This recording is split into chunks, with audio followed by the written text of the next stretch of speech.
குயின்ஸுக்கும் எனக்கு இன்றைக்கி உடம்பு சரியில்லை. ஸோ டிஃபன் மட்டும் முடிச்சுட்டு அவங்க அப்பா வேலைக்கு கிளம்புற கேப்பில் இவளை என்கிட்ட நான் டைவர்ட் பண்ணிகிட்டு இருந்தேன். பிகாஸ் இவள் எப்பயுமே அவங்க அப்பாவை வேலைக்கு போக விடவே மாட்டா, டிஸ்டர்ப் பண்ணிகிட்டே இருப்பா பாவம். இருந்தாலும் இந்த டைவர்ஷன்லேயும் பார்த்துட்டா அவங்க அப்பாவை, பின்னாடியே ஓடுனா.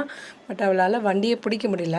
கொஞ்ச நேரம் அடம் பிடிச்சிட்டு அதுக்கப்புறம் ஸ்லிப்பர்லாம் அவளே எடுத்து போட்டுட்டு வெளியில் எங்கேயாவது கூட்டிகிட்டு போக சொல்லிகிட்டே இருந்தா. ஸோ உடம்பு சரியில்லாத நேரத்தில் ரொம்பவும் போட்டு ப்ரெஷர் பண்ண வேணாம்னு சொல்லிட்டு வெளியில் எங்கேயாவது மார்க்கெட் போயிட்டு கீரை அந்த மாதிரி ஏதாவது வாங்கிட்டு வரலான்னு சொல்லிட்டு கிளம்புனேன். இடையில வரும்போதே அவளுக்கு ஸ்கூல் ஞாபகம் வந்துருச்சு போல். ஸோ ஸ்கூலுக்கு கூட்டிகிட்டு போக சொன்னால் கொஞ்சம் நேரம் ஸ்கூலுக்கு கூட்டிகிட்டு போயிட்டு அப்படியே ரிட்டர்ன் ஆகிட்டோம். வீட்டுக்கு வந்ததும் கொஞ்சம் ரசம் சாதம் சாப்பிட்டுட்டு தூங்கிட்டா.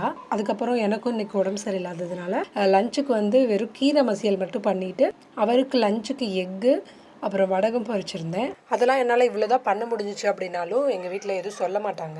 இன்றைக்கி என்னால் சமைக்க முடியலன்னு சொன்னாலும் ரெஸ்ட்ரிக்ஷன்லாம் கிடையாது. ஸோ அதனால் எனக்கு எந்த ப்ராப்ளமும் இல்லை. இருந்தாலும் ஹோட்டல்லையோ ஆர்டர் பண்ணி சாப்பிட்றதும் எங்களுக்கு அந்தளவு விருப்பம் இல்லை. அதனால் நாங்கள் சிம்பிளாக வீட்லேயே சமைச்சிருவோம். சிம்பிளான டிஷ்ஷஸ் மட்டும் பண்ணி முடிச்சுட்டு இன்றைக்கி லஞ்சு நான் ஓவர் பண்ணிவிட்டேன்.